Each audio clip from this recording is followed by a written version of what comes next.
معراج په سفر نبی علیہ الصلوۃ والسلام روانو نو داسې خلک ولیدل چې دا غوی د خېټې د کورونو عمر غټ شوی وي غټ غټ خېټې وي او دننه پکې جناب ماران پراتو او ښکارېدل. نبی علیہ الصلوۃ والسلام د خپل جبرئیل نه تپوس کې اے جبرئیلا دا څوک دي؟ جبرئیل علیہ السلام ورته فرمایل اے د الله رسولا دا هغه خلق ته چې سود به خوړو په سود به پیسې ورکولې او د سود روزګارونه به کول. د الله رسول دا هغه خلق ته او د زنا د سودو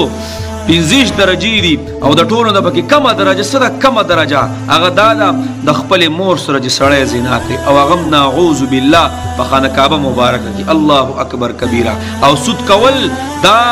الله جل شانه سره د جنگ اعلان دی او د سودخور روټۍ خوړل حتی چې د سودخور د کور سوري ته به هم وای نو درېږي احتیاط پکې ښه نو د به ساحلیه الله دې موږ معاف کړي.